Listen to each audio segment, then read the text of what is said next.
What's up, y'all? It's Shuffle, and we're here to talk about some Steadfast Stewards update number 2 progress. It's been a couple of weeks, but we got some changes, so we'll go over them. And I want to address the previous video. A lot of people told me that I was pretty salty, even for my normal amount of sodium. And I took that to heart. And I said, wow. I mean, I'm doing like the storytelling voice, but I sound like I'm just being an asshole. I'm sorry. No, I really did take it that way. You know, I said, okay, maybe there's something wrong with me. I checked it out. Yeah, I was pretty salty. But I'm going to explain why too. All right. Because when we got these two characters in the update, it felt like there was no, jokes aside, there was no vision. You know, there was no actual understanding of what to do to fix these characters, okay? And that's not me trying to insult anyone. It reeks of burnout. Understandably, you know, it's a small team and they've been at it for like 6 years at this point, 5 years, you know, it's tiring. I get it. And so what happens with Leper is with his abilities, people wanted just, you know, the general request that I came across. People wanted like 2 extra minimum on chop. Got that. Made the blinds less of a pain in the ass to deal with. And maybe some shape ups on like, you know, break, reflection, because this was not a great move before. And then to stop it, or stop Monarch from being unusable in Kingdoms. Like, it was a small list of stuff. There's a couple things, you know, the Red Hook is usually pretty creative about that they could have threw in for this, that, and the other thing. And they did take some of the ideas. They made the blinds a little bit easier. They gave Chop 2 minimum damage. But then they started injecting things that really seemed out of place, which is why it felt misguided or just lacking direction. You know, instead of making some of these utility moves different or whatever, they just stacked damage on it. And that's one of the reasons it stood out to me so much, is Bash was a fine move before when it did like 3 damage. That was totally okay. And giving it a second immobilize, that's great. That's pretty much all it needed. But now it does 3 to 7, 5 to 9. It doesn't need to hit that hard. So why did it get it? Intimidate. Got some cooldown adjustments and whatnot. And it got a bunch of damage. It didn't need damage. Like, this game has had a damage race allegation levied against it for a long period of time. And instead of leaning into something that makes you interact a little more with the game, where you throw tokens on them, you set up big hits, this and that, you know, interacting with the mechanics, the control moves in this case, like Intimidate and Bash, which are really cool utility moves. Intimidate got nerfed in terms of cooldowns, somewhat understandable, but even then I thought it was okay with no cooldown when it did like 1 damage. And instead of having access to things that let you interact with the game more, some of them got big cooldowns, but everything got more damage. So we're going backwards in terms of how to keep the game a little more enjoyable by giving you different things to do instead of slam damage buttons. The other thing, the free actions on the Leper stances really don't make a ton of sense. You know, if you want to go with the it's thematic type of reasoning, how do you reconcile something like this? I promise I'll get to the notes, okay? I'm putting all these up front though. Anyway, look at the things that give extra actions in this game, or extra turns. There are trinkets that either have heavy conditions that you have to get through, or they come with massive costs. In the case of like the Oversprung Pocket Watch, you have a 50% chance to get an extra action, or a 50% chance to stun yourself.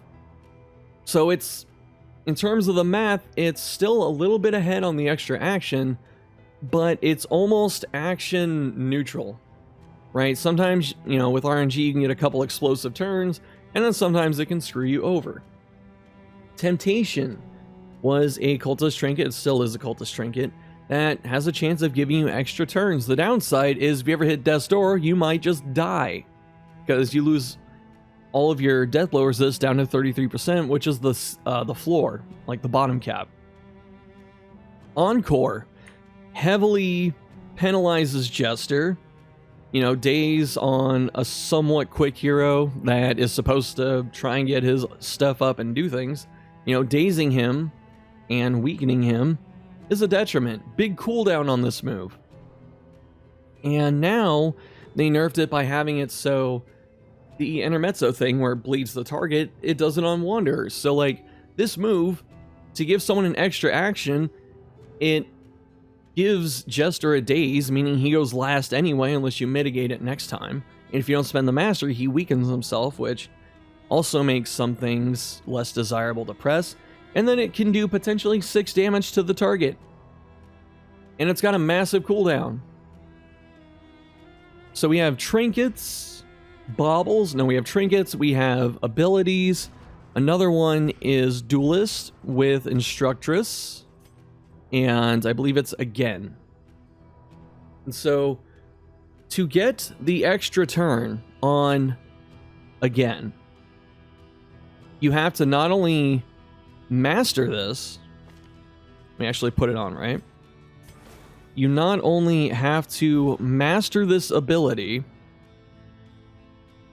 you also have a heavy cost. You have to be in a stance, and it gives the person 3 stress when you pop it.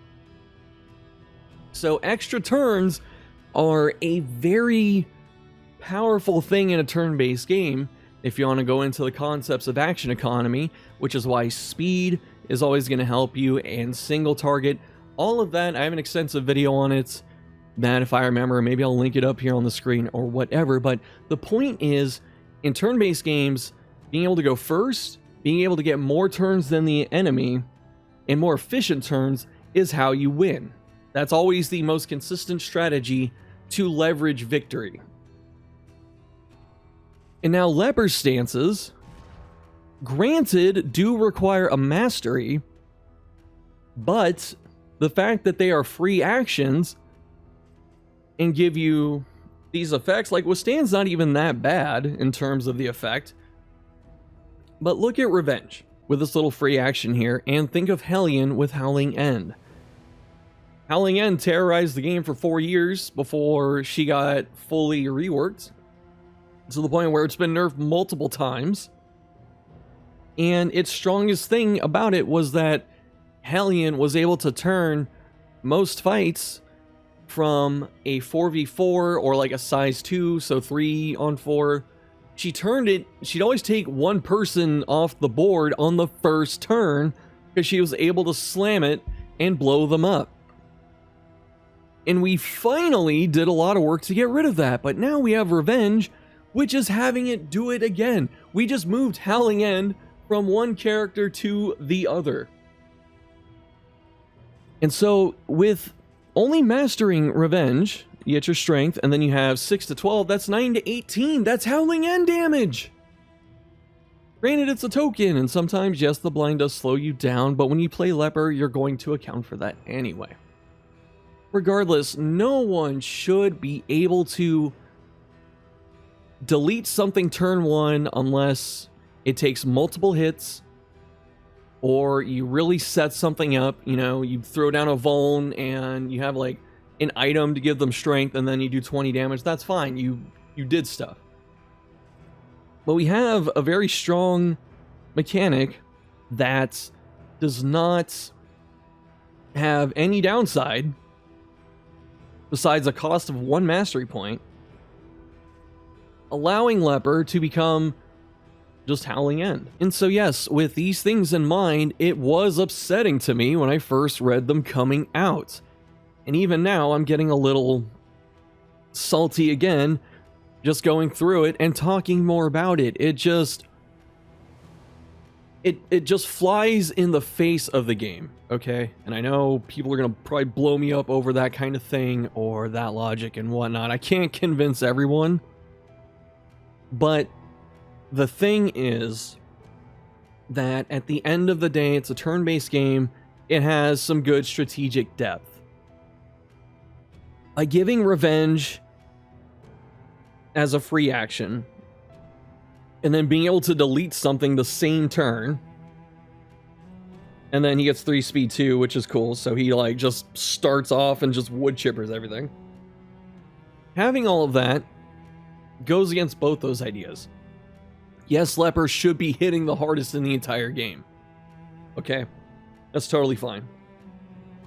But just being able to get instant strength with no one else giving up their turn for it. You know, like a combat item is very powerful, but you're not putting Consecration of Light on him, and Vestal might go second because their speeds are both low. No. Or Jester giving him, you know, Battle Ballad, which is a great thing to do. And yes, you're trading one turn for another. Like your whole turn is becoming a strength token. That's fine. But by making this a free action, you have moved one problem of turn 1 deletion to a different character, given them an insanely powerful way to do it, and it just feels like there was no thought put behind it, or like there was just no other way this could have been made more enjoyable or better. And then slapping more damage onto his utility moves, you know, it limits your interactivity with the game. And then by making this so powerful that you always want it on the bar, it's going to restrict the rest of what you're doing. You know, because yeah, you could press withstand, sit in withstand stance, and like, you know, do some chip damage with bash. Actually, bash is a fine attack now. You know, install, like, soak up stress, heal it off. Like, you could do all that, or you can just hit revenge and blow up half of the vast majority of enemies that sit in the front line on turn 1. Yes, that upset me. Another, Poets is just another damage path. Like, this revenge is also really, really good. So it's another offensive path instead of a more defensive one. And then the final thing, like the one that made my blood boil the hardest, is move right here. Like this, I got nothing. Okay, it blows my mind that was a thing. Like, it's not cooking, it's not whatever anyone's gonna try and spin it as in a positive way. No, it's just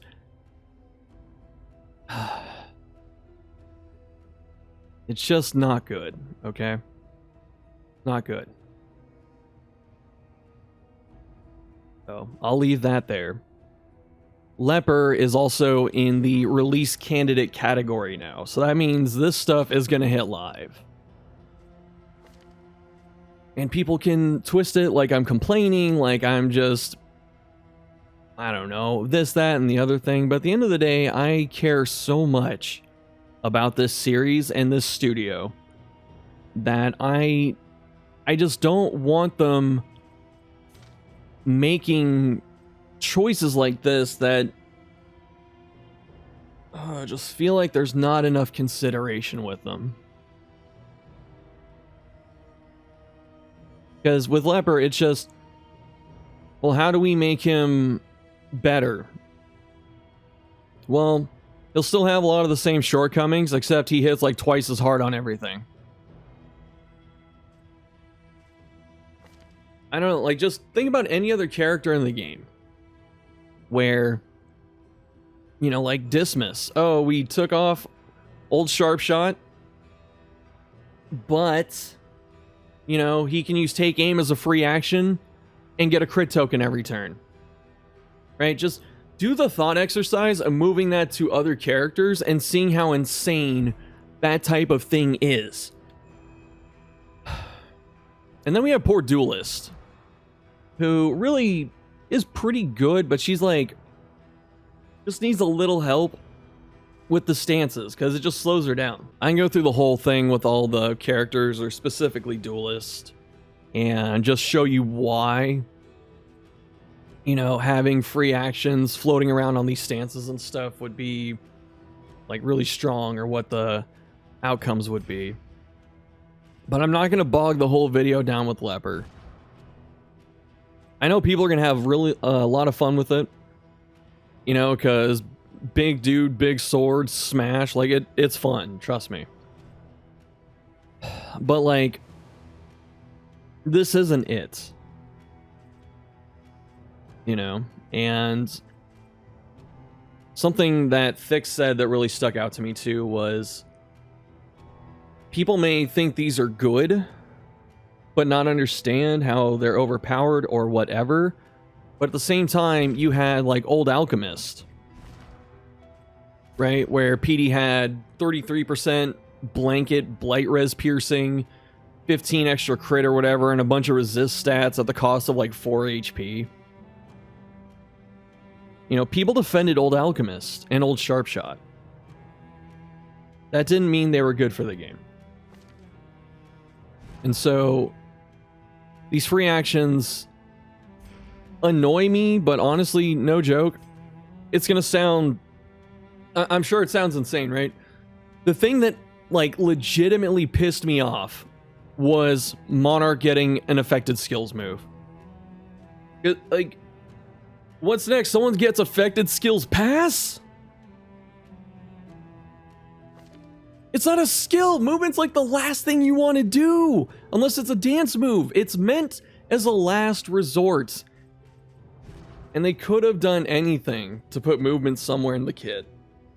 He doesn't have to be a dancer, but it would just be nice if it was harder to shove him around.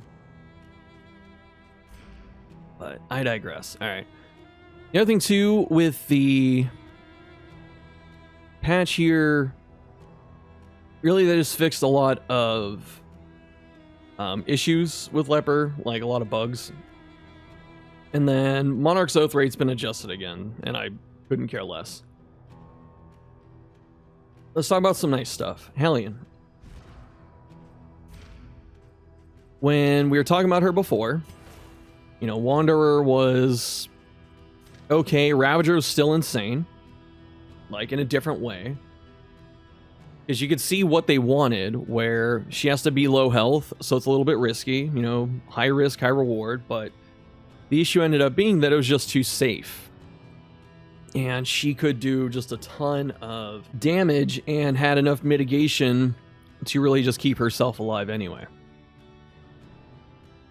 But they slowed that down a little bit, you know, Bloodlust doesn't do 7 out the gate. You have to master it at least. And actually, I forgot about, yeah, Bloodlust. So she gets, I looked at it, it just skipped my mind. I'm sorry, but yeah. So Bloodlust now is you get execute 2 for 3 turns, which is all right. You clear all your winded, and each level of winded gives you a token. So when you get down to 3 winded and you clear it, you get speed, strength, and crits. So that's pretty cool, right? Because you're spending a turn where you have to recover your debuff, which is usually a low impact turn, low tempo. And now it flips it around to where the moment she hits it, she gets execute and then strength, speed, and crits. And I'm actually okay with this, right? So it's not all, the whole video is not doom and gloom, I promise. It's just Leper pisses me off, but as far as Hellion goes, you know, this is a pretty cool change. I like it. And let's see, Yob went through some stuff. But, did it change? What did it change? No, just they got the tooltip updated. Okay. I was like, this looks the same to me. All right. And then we have Breakthrough, which this is still Wanderer, I believe. And now... Oh no, it's the text got updated again. I'm sorry. So If It Bleeds is the one that got a little bit of love.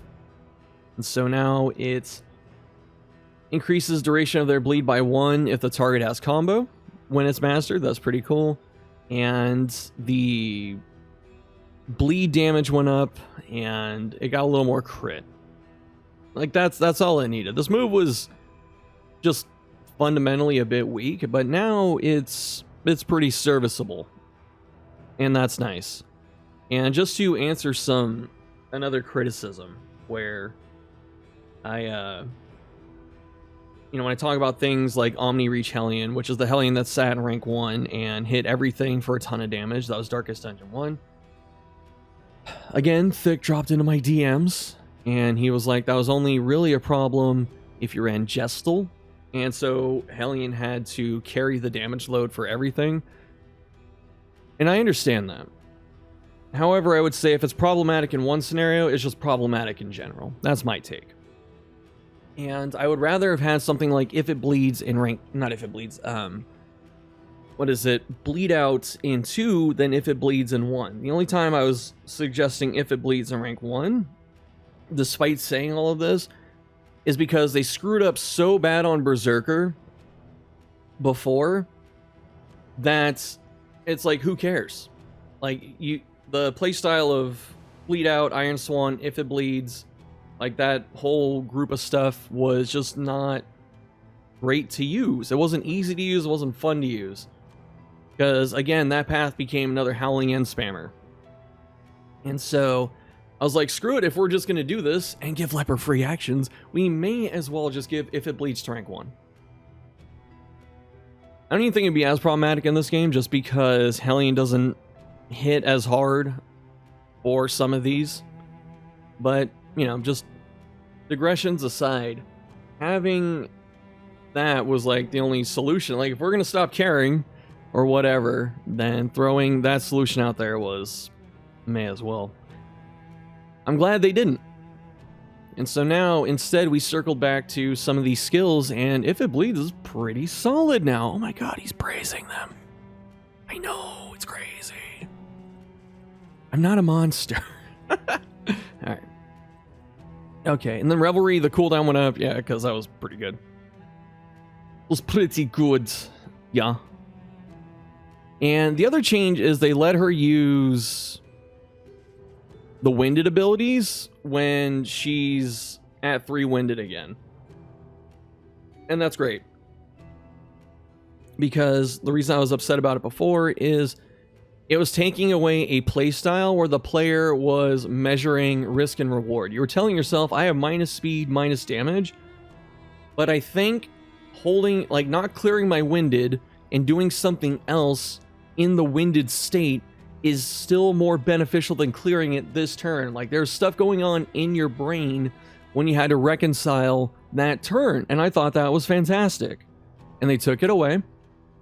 And I don't know if I should take the credit or the lion's share of the credit, but I did see other people talking about it too, where it's just nice to have options. So again, like some of the other stuff that upsets me, that's pretty much why, because it starts limiting your options. Passives that sit on skill bars instead of in your passive sheet, because everyone has a freaking passive sheet right here, conditions. Actually, they moved it over here now, but yeah, just like passive skills that sit on the bar like that, just like those are things that are too late to bring into the game at this point in development. You know, save that for the next game. They're making just a lot of iterations that they don't need to. It's just too late in the cycle, in my opinion. IMO, IMHO. But hey, it's their game. Ravager. Yeah, I got the stuff we were talking about before with Bloodlust, Breakthrough, got a rechange, or another change, right? Okay. Oh yeah, it's a backline cleave. We were kind of hoping to avoid this. You know, there was a joke running around with Leper where they're saying, you know, people were talking. Yeah, people were saying though. And they were saying that Q on like Monarch would be a backline cleave, because when we got Grave Robber and Highwayman, that's the kind of stuff they were doing. It's like, well, I guess Flashing Daggers hits the back two. What if Grape Shot hit the back two? You're starting to see like a cookie cutter approach. And it came back to Ravager. But hey, this opens up some like rank 4 Hellion playstyle, which is interesting. And when you're on Death's Door, this is 6 to 13 damage. That's pretty good. Plus she gets the low health buff too. So pretty good damage at Death's Door. And this is okay. It's whatever. Yeah, so the damage increase doesn't screw with block anymore, which is fine. I think this is a nicer approach, honestly, because for the duration of this game, Hellion wanted to be glued to the front rank, like rank 1. She had to be there. And now we're getting some options where you can play her in rank 2 or even 3. That's one of the reasons I liked playing Carcass, was I play it in like rank 2, sometimes rank 3, even though rank 3 is pretty bad for it. But, you know, like Berserker, same thing. But yeah, just putting them in like rank 2 at the very least and being able to hit some other buttons like Wicked Hack, if it bleeds, like that was cool. And so we're getting a little more expansion on that. And I'm down with that. Berserker, this path just hit the patch as, or it hit the testing as just a train wreck. Because it's a bleed path, and like I said, they gave bleed to Iron Swan. And so for this, me personally, I wanted Iron Swan, if it bleeds, and Bleed Out to be the focal points. But obviously you don't want them too strong to where that's all you do. You don't want it to, you don't want the build to play itself.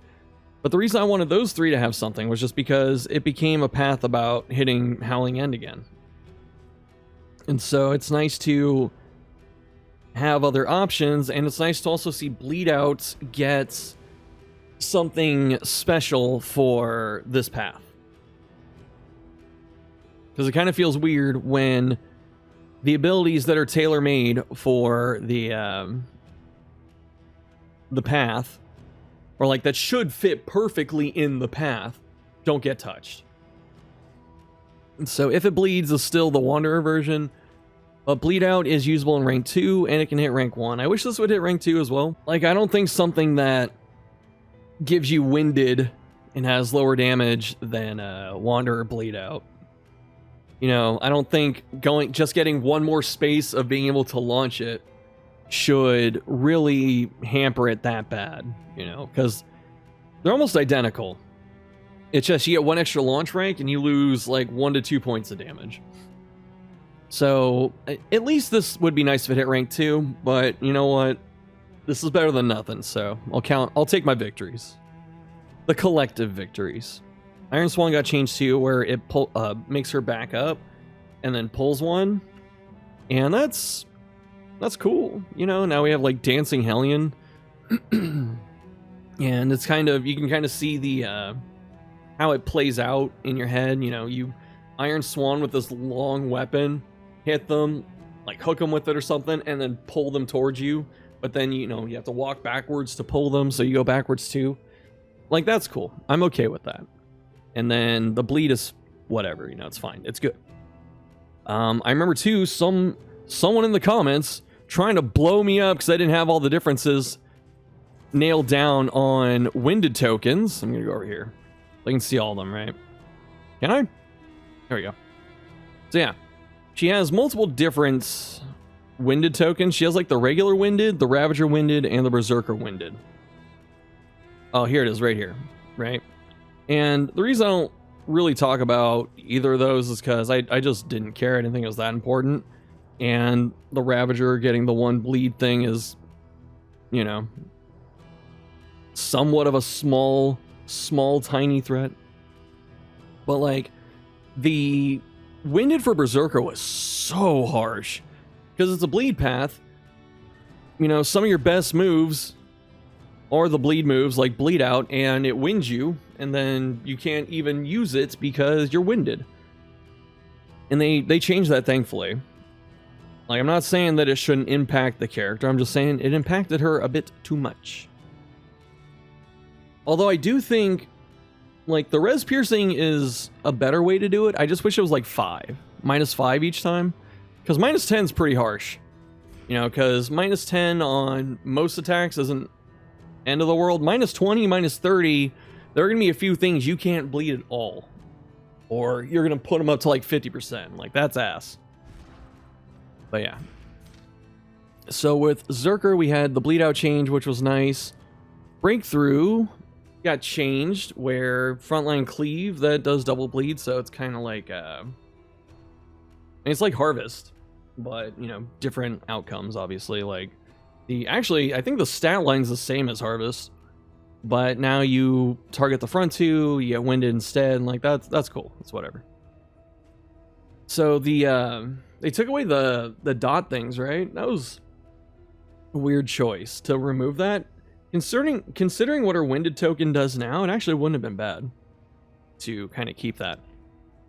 But they're really making this path more of a crit focus path where you ignore the winded effects entirely. So for Berserker, you definitely want something like a Heartseeker, or maybe Vestal, upgraded Consecrational Light, 25% chance of a crit token, stuff like that. Because if she can just chain crits together, then she'll be able to, you know, ignore these winded penalties and just keep going like full steam. So it's all right. Was there anything else that changed with it though? It says Breakthrough, and then Howling End is after. Bleed Out we talked about. Bloodlust is no longer a pass skill. I think it's the same as the other ones, right? Yeah, this is fine. You know, this is actually pretty cool. This synergizes better with this path than probably the others. I don't know, like getting strength, crit, and speed is good for every path, but I don't know, it just, the ignoring winded by having crits, pretty cool. Alright. Yeah, so Breakthrough changed. Howling End no longer ignores damage mods, so you can boost it up with strength and crit, I guess. Now, we hear you about Keystone skill feeling unsatisfying since it can't crit on a path that values crit. Yep. Now, subject to all damage modifiers, good and bad, and the damage bonus from bleed is factored into crits. In order to keep the skill's power in line, crits will now remove bleed from the target. Okay, you know what? That's definitely a balancing thing instead of like a logical thing. Like I'm not against a balancing thing. I just think it's funny. It's like they're bleeding from every orifice. You just take this giant glaive and chop them like right through eternity down to their bloodline, and their wounds all stitch up magically. It removes bleed because there's no blood left, is how I'm taking this. But it's fine. Alright, Carcass. This is the other one I was very sad to see, because they turn with both characters, right? Pretty much they took Leper, and he had like Monarch, which was unusable, but then he had Poet, which was like a defensive path, Wanderer, which is whatever, and then Tempest, which is chop offense. And they just gave him 4 damage paths. Even Poet, like he just has 4 damage paths. They did the same thing to Hellion, where she had 3 damage paths before, and Carcass was something different and fun, and then they turned Carcass into a damage path, which was kind of whack.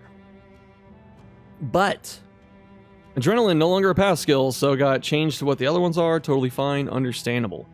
Yop pretty much went back to, I think, what it used to be on live. Although that 15 crit, like that's definitely a update crit jump. And yeah, so two taunts, that's cool. 1 weaken, get an extra weaken on crits, and I don't know if she has any other crit interaction in this, does she? I don't think so. Let's see. Yeah, it's only when she gets hit. But whatever. Alright, so Yob just does some weaken, ignores blind, which is nice. Alright. What else is on this? Yeah, the cooldown got changed to compensate as well. Breakthrough and Breakthrough Plus now ignores Winded, and also has a cooldown. Howling End Plus now is able to give her Block Plus if you master it. So if you have Block, you turn to Block Plus. And that's okay, since being able to give herself block plus was something Carcass didn't used to have. And that's a nice tanking upgrade to get block plus. That extra 25% is pretty good in terms of scaling. And then she also has the resist low health buff. I kind of wish this started at 66, but that might be too strong. And I understand why they don't want to start at like 50, because it's always 66-33. So doing 50-25 would be weird. So it is what it is. But yeah, she still has that, so she's kind of like a low health tank, and she can keep herself safely at low health with blocks, weakens, and block plus. It's still not quite where I think it should be, especially like this Iron Swan change granting her a speed token. Like, Carcass is supposed to stack up winded, stay slow as hell, and just be like just slow in a punching bag. That's what it's supposed to be, or that's what it used to be. And now, like, the speed token's very just out of place. And the guard ignore is also just kind of tacked on there. Like, this only affects 2 enemies in the entire game. And that is Drummer and Antiquarian. I don't know. This could have been something else. I mean, this could have been... It could have been something else. All right, I'm not going to go through every single 1, 2, 3, 4, 5 thing, but it would have been nice if this was anything but speed. Let's see. This helps make it usable at full winded to quickly flow into Breakthrough, Howling End, or similar skills. Where's Breakthrough? Okay, she goes back 1 to Breakthrough. Okay, I was like, they didn't miss that, right? I don't know. Thinking more about it, I don't necessarily hate it. It just feels out of place. Especially because, you know, going Iron Swan into Howling End or Breakthrough, fantastic. But, like, Breakthrough can't hit rank 4. Iron Swan can only hit rank 4. There'll be plenty of times you can't use Iron Swan to do this. So they should have made it so Iron Swan maybe hits rank 3 and 4. So you have way more targets for it. I mean, they could even lower the damage to compensate. They could take, like, you know, 1 point of damage off, like, the bottom and top or something like that. Just make it, what, 3 to 7? And have it so that it has more targets. Like, with Carcass, I don't really care about doing the damage with her. I care more about throwing winded on my enemies. Because that's, like, the fun of the path. Or holding on to winded so she can tank stuff and then eventually get, you know, Howling in. But whatever, they're trying. Toe-to-toe grants winded.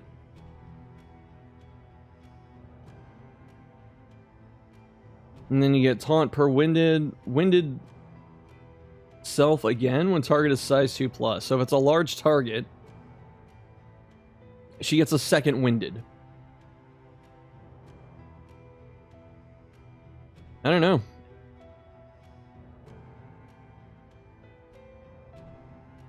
Like, this could have been the move back, right? Because you have Breakthrough. Like, you want to hit Breakthrough. You want to get a bunch of winded. Like, if you're trying to control a boss or, like, a big threat, you want to generate winded and then, you know, throw it on there. Actually, I think toe-to-toe, it doesn't fit with the name at all. It doesn't, all right? But I think this would have been a better spot for back 1. Personally. I mean, just looking at the launch ranks, right? It lines up so well.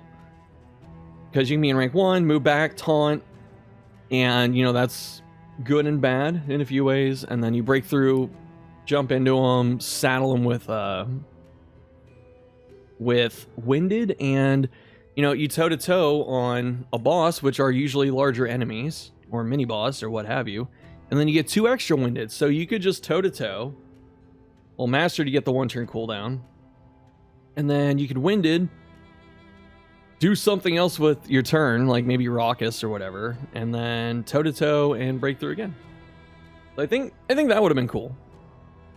But like I said, it's fine for what it is. Alright, so Hellion got a lot of changes in love, which I'm okay with. Runaway just got a fix. Grave Robber. Let's see, where's VD? Alright. Oh, there's a... I'm reading the old patch notes. Okay, I'm going to jump down a little bit. That was the first patch. The second patch, I'm going to find Grave Robber again. Yeah. Poison darts on Venom Drop didn't change, but on Wanderer, she has the increased duration to 5 on crit. This is going back a little bit to the last update when they made it so crits don't increase dot duration. They did that as a blanket thing for everything. Like, everything no longer got +2. Which, kind of like the leper stuff, just felt like more of a cop-out. Like, just more of a just slap it down generalized solution, instead of just going through what needed to happen was go through all of the skills and the enemies and the heroes and adjust the dots accordingly. Because Poison Dart wasn't really oppressing anything. And with other, dots, like a lot of the other dots weren't too out of line, at least for the hero side. There was a couple bad ones, but for the most part, they're okay. It was mostly the enemy dots. And it wasn't because they crit. It was because they had like bonus duration from ordainment, and their dots were way too high to begin with.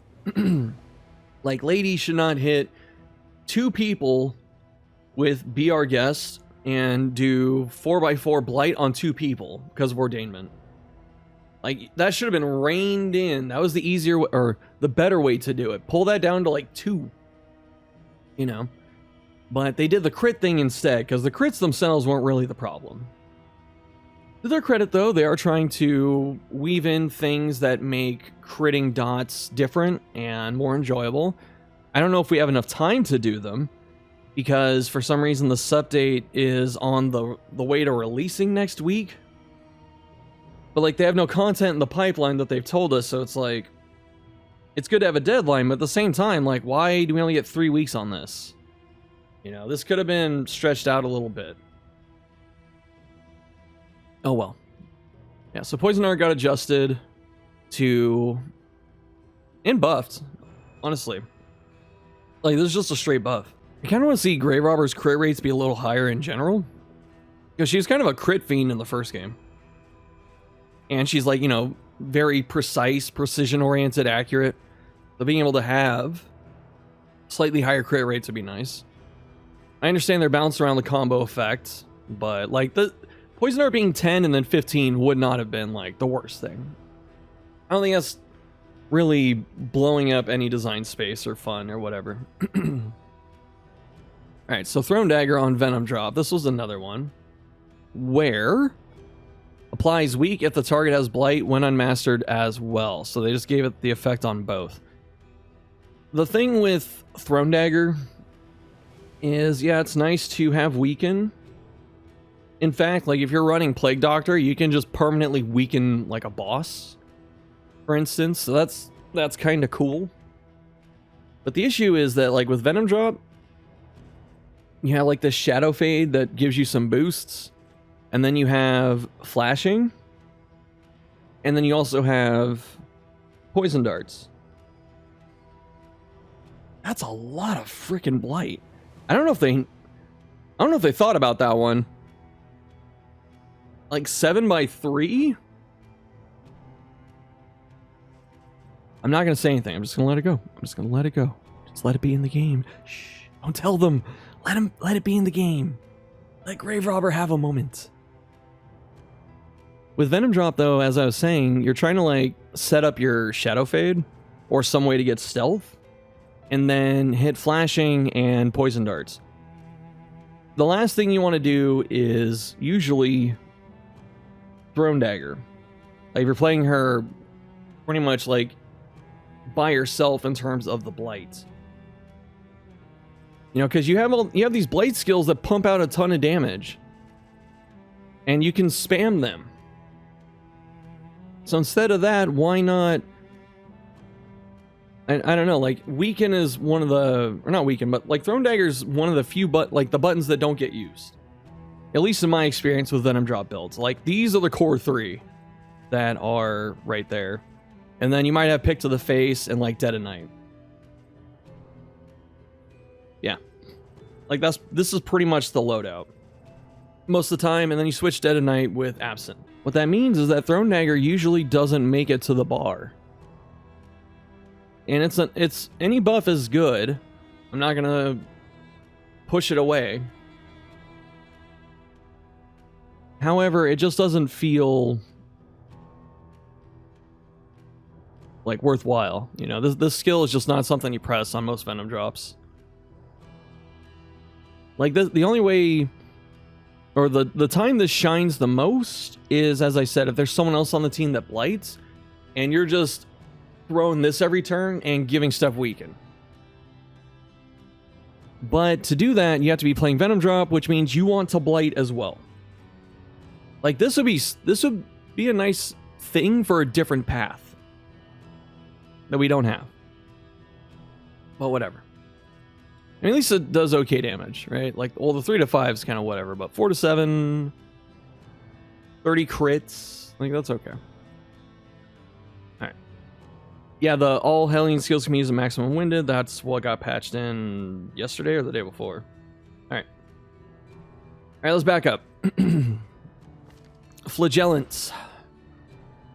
More got a nerf, but then kind of a buff. Where the cooldown is increased to 2 from 1, and then Mastered, it gets the upgraded token and 3 taunts. I really wish this got like 1 Vuln token when he hit it, because that fits way more to the character.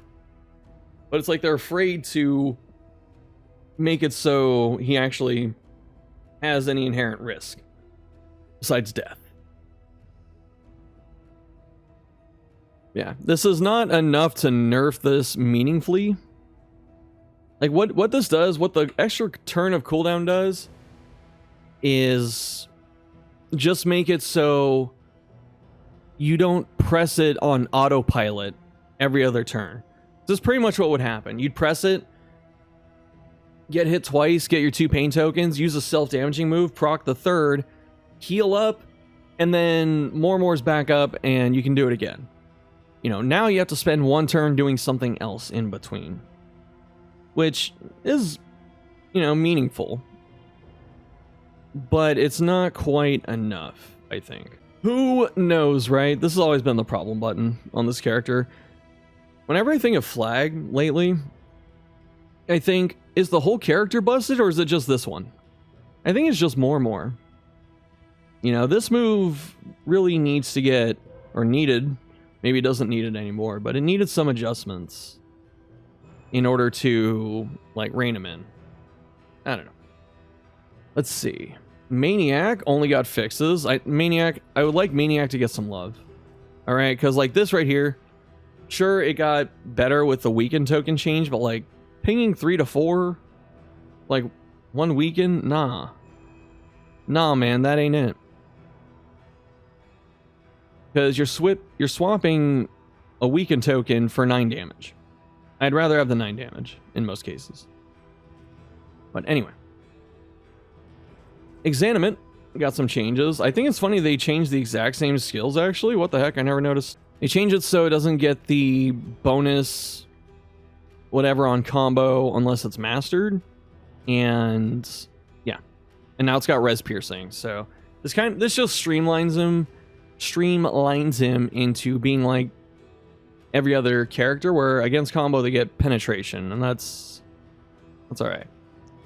Used to not be all right, but this looks a lot better than these types of skills used to, so I'm not against it. Same thing happened to Punish, by the way. Scourge, arguably the best path for Flag. I know when I said that on stream, some people were saying, are you high? No, but I don't know. I thought Scourge was pretty good. It's better than frickin' Maniac and Exanimate. Wander is good for its own reason, but like Scourge solos the entire game. That's why it's good. Because you keep getting more and more toxic. Alright, so Lash and Suffer were pretty much the same button before. But now Lash works differently. So this got overhauled. converts stress into health and sometimes crits. And if you have toxic tokens, the rate goes up by 30. And this path, I think all other paths you cap at 2 toxic, but this breaks that, and you can go further with toxic. So this is one of the few paths that like does a lot better. You know, the harder the fight gets. That's kind of the flag special. And the crit tokens are kind of massive. But you know, like Lash's gift into like crit deathless. That's going to be nuts. But you know, that's only a small chance. And granted, if you're doing fights, you know, then and you're hitting toxic like on bosses, then it gets better. Otherwise, I actually think this is pretty good. I mean, the move itself is good, but I actually like this change. Because Flag's always been like a, you know, he had Endure, so he kind of just becomes a, let me take your stress and then hit toxic. And in the first game, he had that too, except he'd go Rapturous. Now we have an actual stress heal. So what makes this nice is that I wouldn't mind if this could be used in rank 3 either. Like, I want things that get frontliners into like rank 3 just to stretch out the party a bit more, because I think it's interesting.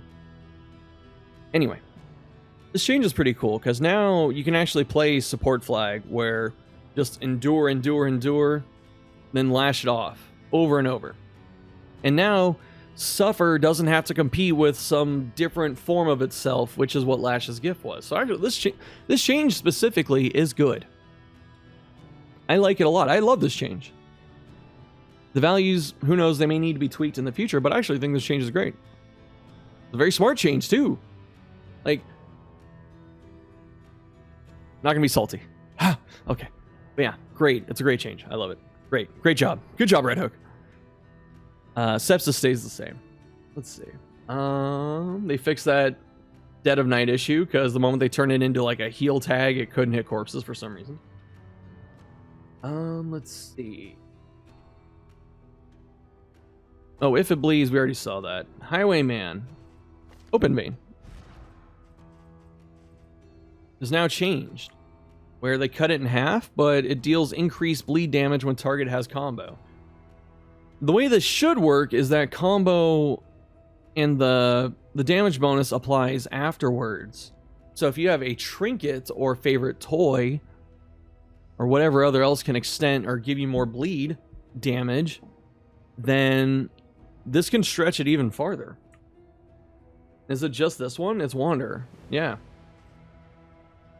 So it's weird because it actually got nerfed. Open vein got nerfed in most cases. But if you have combo, now it's really good. So, and that brings up another thing with like, you know, Berserker and Winded and stuff. If we have Bleed Out, you know, just compare Bleed Out, winding yourself, getting 6, bleed, and then all these other things, and then you just have Open Vein. Right? 4 to 6, and up to 6 bleed on combo. This is... what you call it? This is 5 to 7 with 6 bleed and some res piercing on combo. But you wind yourself. So it's not like an automatic win, you know? But interesting nonetheless. And then there is Yellow Hand. Yellow Hand actually getting a slightly better... Open vein. It's not much, it's just the crit. Right? Oh wait, no. Okay. Yeah, you don't get the combo thing, but now this gets a little bit extra crit. And then you get the minus bleed res, so.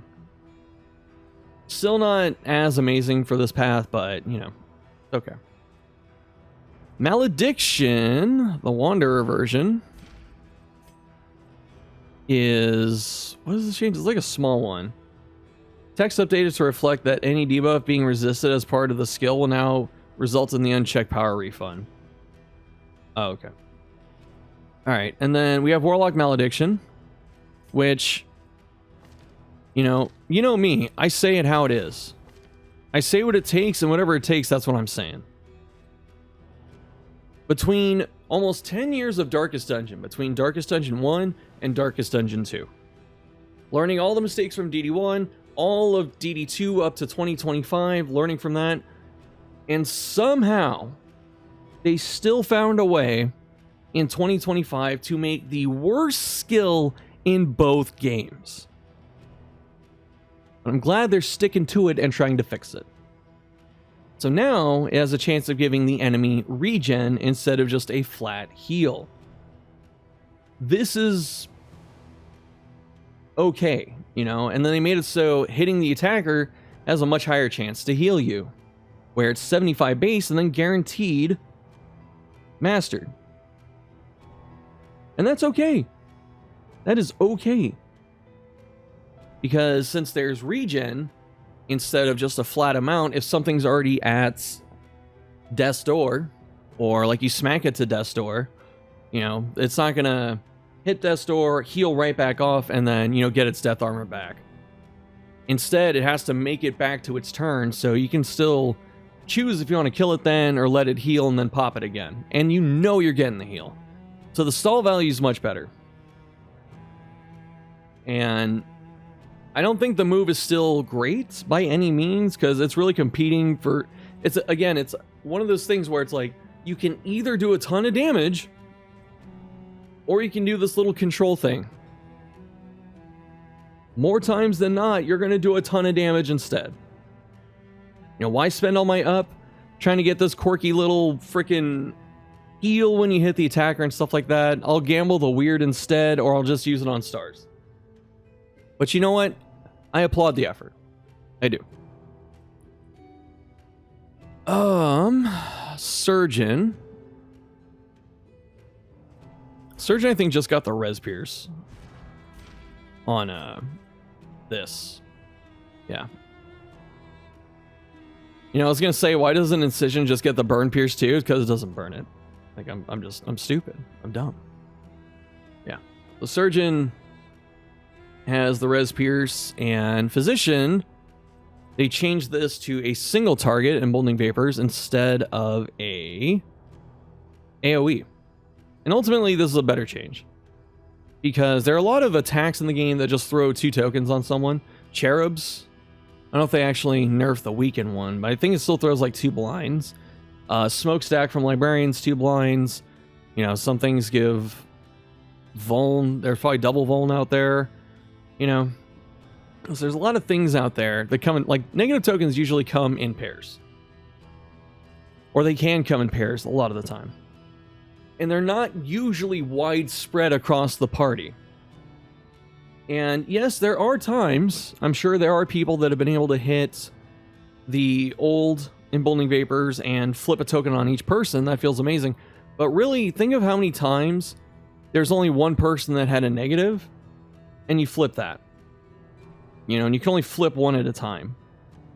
So making this be able to take an entire stack off, so what ends up happening is it picks one of the stacks. I don't know if it's the first in, first out rule, but being able to pick one of the stacks, like your double weak, your double blind, and then flip those on one person is great.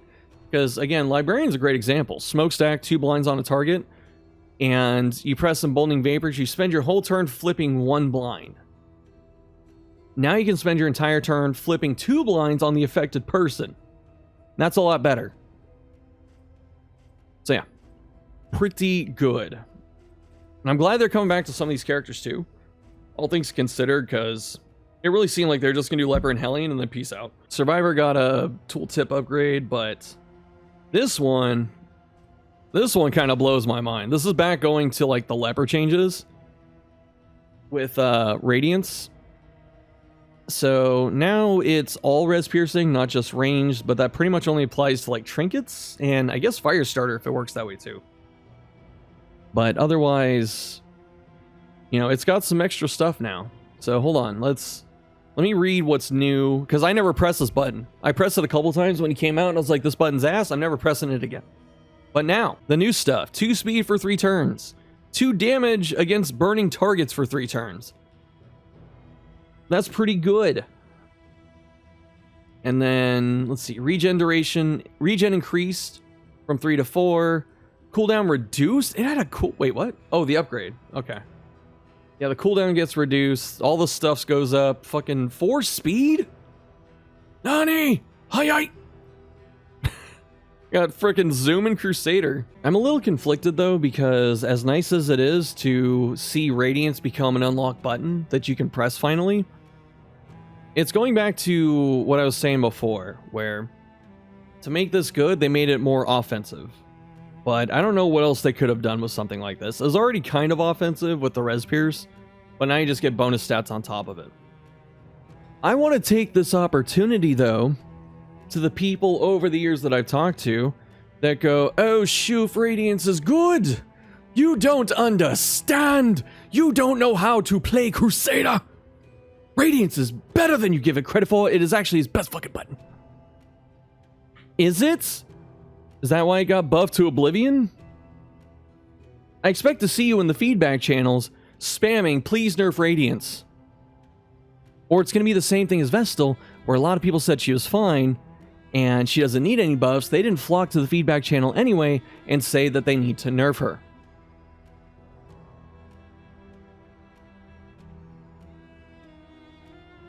Oh well.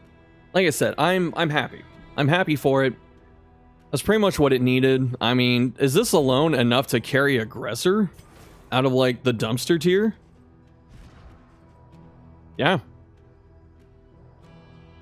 Like the Res Piercing's a little bit weird because, you know, it being on range attacks was fine because it was Zealous and Holy Lance, but now this applies to other stuff.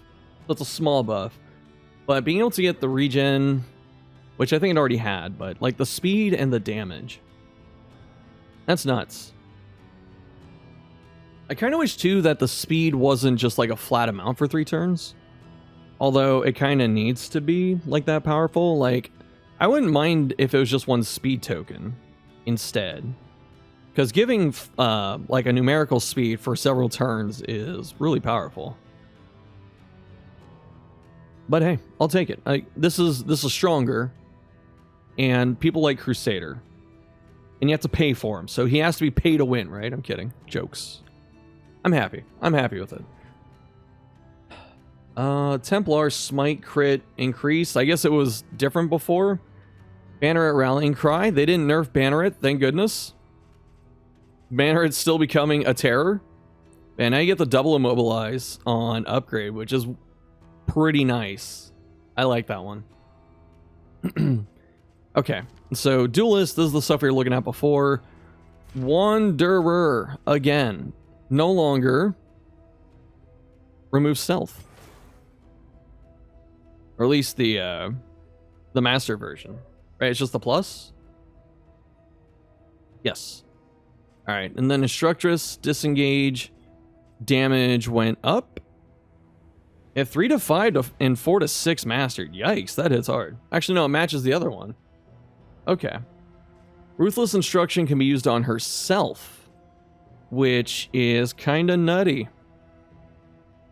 But it's nice because she can give herself strength or crit and heal her own stress or horror. It's a little bit weird that she yells at herself, but this makes it so Instructress can be your solo stress healer. And that's pretty cool, right? Just another thing to do to play the character differently. I'm always a fan of that. I want more options, not less. And so now you can actually run her as a pure support. You know, throw the buffs on people, heal the stress, she gets stressed out, heal her. So that's what Vestal runs into as an issue with Sanctuary, is it heals stress on people, and healing 2 stress is fine. But she can't heal herself, and she guards the target, meaning she'll heal their stress, guard them, get hit, and start pulling a lot of stress, and there's no one to take it off her. So, I don't know what you can do about that just off the top of my head with Vestal. Like, I'd have to sit down and think about that. I'm sitting down, but I have to think about it too. So yeah, Ruthless got better. I still want to see something on Intrepid change, because I think Intrepid is it's a good meme path. It's a very cool memey path. The issue is these buffs that stack up, one of them doesn't really affect you that badly. It's just like minus dot res, but after you get hit by it twice, it's not going to matter anyway. right? Because she has 40 across the board, but then when it gets down to like 20 and 10, like who cares? It doesn't matter anymore. The other one is she takes 20% more damage for the other stance. Is it aggressive? Where is it? Intrepid. No. So yeah, when missed, gain crit, but then minus dot res. That is honestly whatever. Intrepid, 40% damage received per stack. You dodge once, she gets like 1 to 2 points of damage and then gets hit as if she had vulnerable. And since we're playing a lot more with flat numbers, this could easily be something like, when missed, +1 damage, take 2 damage more. This way she doesn't get blown up from one stray hit, but then also you're still kind of keeping the same pace in terms of the damage upgrades. And then say, like, this is fine, you don't have to change this at all, but like this one needs to change. That's really what's holding the path back. You dodge like 2 things, you get hit, it's your entire health bar. So taking more on-hit damage or something would be more desirable. But again, I was surprised anyone outside the main 2 were getting changed. I'll take it. And then finally, a bomb, a nation. Is this just Wanderer? Okay. Wanderer, Beast Bile. Now does more blight on crits. I wouldn't mind if Iker got something, but... Actually, no, it did. Okay. Alright, both? Cool. Alright. Down with that. And then, Unchained... I think matches? That's similar effect. Alright. And the rest are monsters. And it doesn't really matter because it's a lot of academic V-buffs, but except Lord became a freaking powerhouse. So yeah, Lord, when Lord's on the field, he's going to put out a lot of damage, and he's also a backline, almost, like an almost backline type of size 2, which I don't hate, because the other size 2 enemies are frontliners, like Custode, Pit Fighter, Knights, Docker, Old Lord, didn't really matter. Who else is there? Pit Fighter, Knights, Docker, Deacon is a frontliner, Cardinal's a backliner. Let's see, I said Custode, Rockclaw, Banquet's kind of whatever. So a lot of the size 2s in this game are supposed to be up front. But now Lord is looking like someone that can just chill out in the back. And that's cool. Admittedly, the weakest size 2 in the game, so he did need some help. And I guess those are the patch notes. Yeah. Let's review. Started off a bit salty because I went back to what sent me off my rocker in the first one, which was affected skills move. But, you know, Hellion got some nice changes in terms of Berserker and Carcass. Like, Berserker, I'm really happy to see. I am. Like, this fills me with joy. Carcass, I mean, it's less offensive and more, like, interactive, because you move back. Like, you have a way to move back, and then, like, you know, put the breakthrough tokens, or the winded tokens, and the like, and that's cool. You can... Now she has her old playstyle back where you can sit on max winded and do other stuff. I like that. So, yeah, honestly, like a lot of the changes that came here were pretty good. As for what else Hellion needs, she's probably almost there. I never thought I'd see the day. Yeah, she's more or less already there, like about to be there. Ravager is going to be dumb. Don't get it twisted. Ravager is going to be dumb for a long time. It's not as dumb as it was. Slightly. It's still dumb. Berserker got a lot of help, which I like, because I wanted Berserker to have something to shine with. So now, you know, you can focus on doing your bleed cleaves or your frontline, backline, stuff like that. You have a lot of options to bleed enemies out, not just bleed out. You have If It Bleeds, you have Iron Swan, and you have a solid breakthrough. I wish Bleed Out would hit rank 2 as well. Then I wouldn't touch it. Like, after that, it's fine. It's perfect. But the If It Bleeds is pretty good. Iron Swan... I mean, this one's fine. It's Carcass that seems a bit weird. Like, I understand what it's supposed to be doing, but, like, this one should do less damage and hit rank 3. I think that would be the better way to take this. Yeah, otherwise, like, this stuff's good. New Bloodlust is easier to understand, very straightforward. The tooltip looks a little weird with, like, the pyramid, like someone's shit posting in your chat room. But it's still, it's good. Bloodlust gives you the blood, essentially. But, like, that's cool. Like I said, Bleed Out just needs the extra rank, and it's good. Howling End, so, like, the thing is that what I wanted with this path was the ability to spend most of the time hitting Iron Swan, If It Bleeds, Bleed Out, and then whenever I want to, I slam Howling End for all the damage. Because what the path was, same with Carcass, you know, what it all became Howling End. Every single path ended with Howling End. And now you don't have to. Like, Howling End is still good. It's still going to do a ton of damage. But, like, if you just wanted to play a more efficient game where you use Iron Swan till rank 4 is gone, and then you spam If It Bleeds and Bleed Out, you know, it's... And you put her in rank 2 as well, which is someplace she isn't normally, though slightly different playstyle.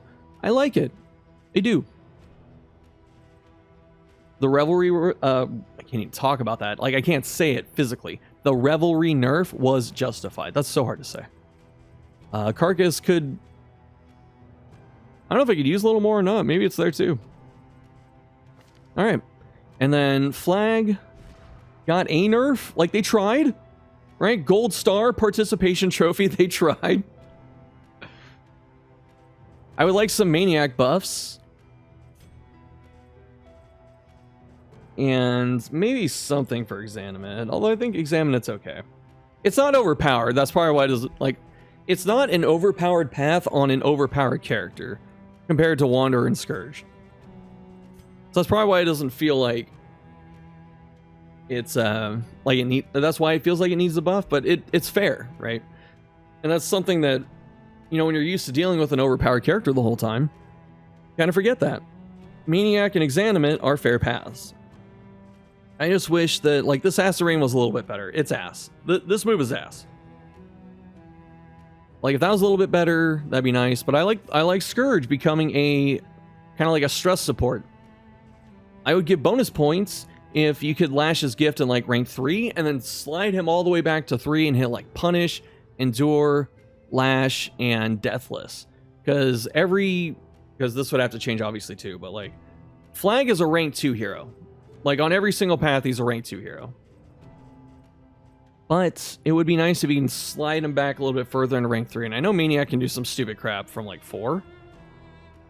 If you really wanted to. But yeah. Like I said, I think this Lash's gift change is fantastic. It might be overpowered, it might be too good, but I think the concept is fantastic. Yeah. Alright, I'm starting to ramble, but yeah, good job. Overall, good job, Red Hook. See? I can be nice, guys. I'm not sorry. Okay.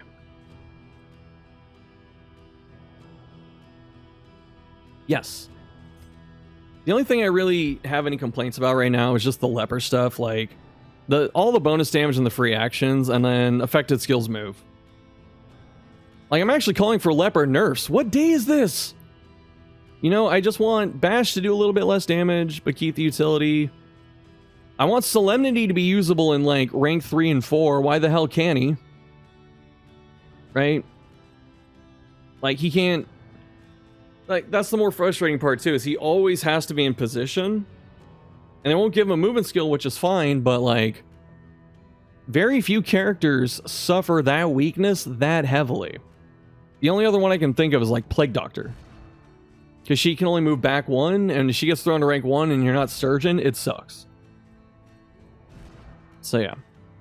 Change a little bit of this. and get rid of those free actions and whatever this is. All right, this needs to go. This is almost as bad as affected skills none on old Virtuoso.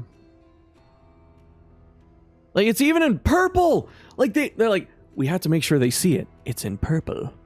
All right, it's getting late. I've been talking a while. Thanks for watching. Thanks for sitting through this. You're beautiful. Hope you're enjoying the update. I can't wait to see the people that misrepresent this video. Because they'll watch like the first 5 minutes and go, he was just bitching! I didn't watch the whole video though. Should. Alright. Alright, I'm gone. Goodbye.